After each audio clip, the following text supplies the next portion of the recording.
Hey guys, welcome for tuning back in. Today we want to talk about how do we create a great environment for people to open up and share and enjoy our core groups. So I want you to think right now, like, what's your favorite room on the planet? Like some place in a building where you just love to be. Maybe it's like it's got this armchair that I love and just the perfect light. I can sit there and read, like whatever it is. I know for me, in our living room, we have this recliner.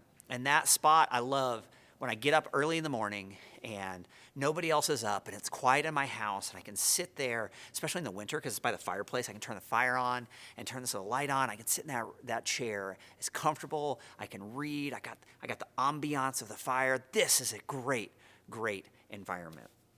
Because whatever that room is for you, your favorite place, I'll bet that the reason you love it has to do with a mixture of things. That includes the furniture in the room, the lighting in the room, the furnishings around you. All of those things come together to create this fantastic environment. Well, the truth is, the environment that your group meets in will affect the dynamics of that group. But more than the furniture, what matters to people is what are these social dynamics that I'm dealing with in this place.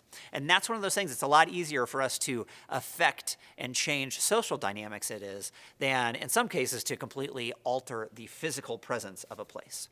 So when you're thinking about how do I help the environment that the people in my group are invited into be excellent, here's what I want you to do. Start with this thought. Is this group a safe place for everybody in there? And when I say safe, I don't mean that that an earthquake is going to rip it open at any time. What I mean is, do people feel safe to be fully themselves? Because you might not know it, but every person, when they enter into a group, they change. Everyone does it. This is like a truth in psychology. When we walk into a place and we don't quite know what to expect, we don't know what it's going to be like, we begin to change. We protect ourselves. We hide ourselves. And it's only once we know we are safe in a place that we begin to show who we really are. And so if we can always keep in mind, is there anything happening in this meeting and with these people that might get in the way of the safety of somebody in my group feeling like I can be fully me here? That is a moment when you have to step in and do something. Our job as a leader, it's so important for us to create a safe environment for each person. And when I think about how do we do that, how do we really have a safe environment? The first thing that comes to mind for me is confidentiality. We've talked about this before, but I want to zoom in on it just a little bit here, because it is a crucial aspect to every group that people know this is a place that I can say anything and I will still belong. Will still be accepted. I will have people who will help me with this vulnerable part of my life rather than people who will reject me for it or who will tell other people, who will betray my trust.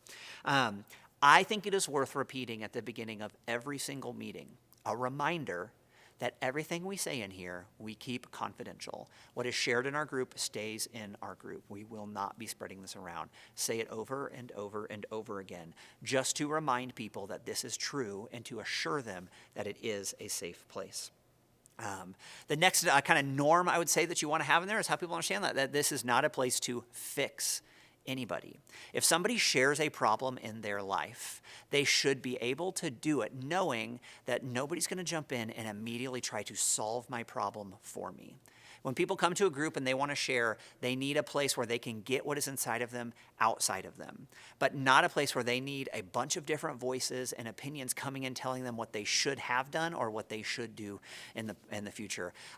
My wife will often tell me that, she'll say, don't should all over me.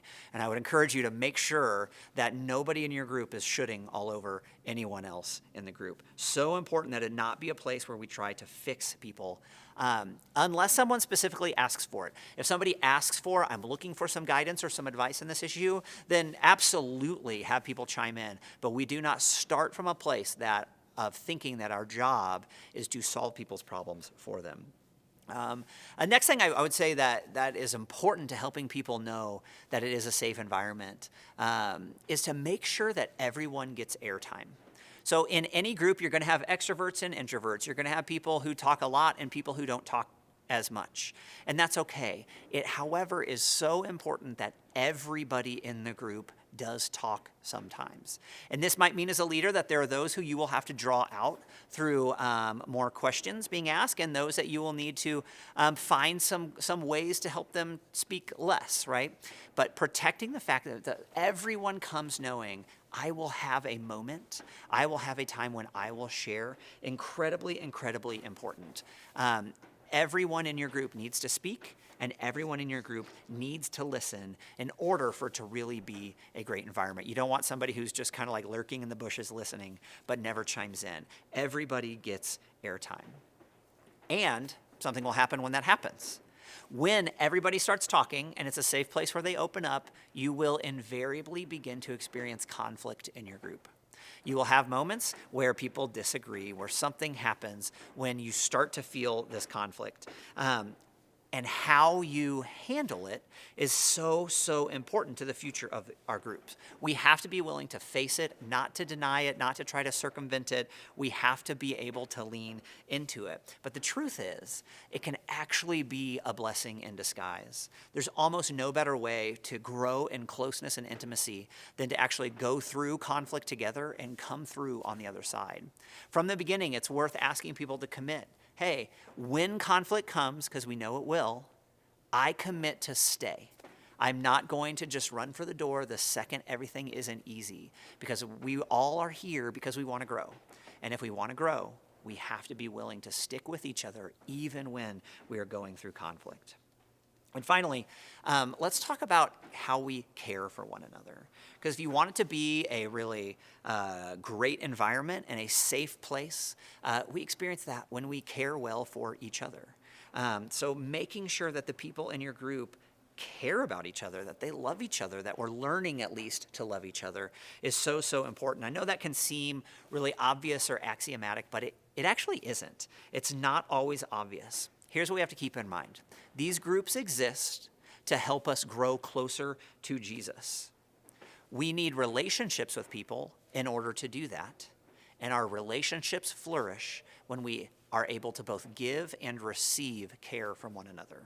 So making sure that people understand that part of our job of each person, not just you as a leader, everyone in this group, part of our job is to care well for each other. That is incredibly, incredibly important. So thanks for leaning in, guys. I am just so confident that you are going to have fantastic environments in your group, that people are going to feel safe, that they're going to be locked in, and that the Lord is going to be doing really amazing things through them and in these groups. Way to go.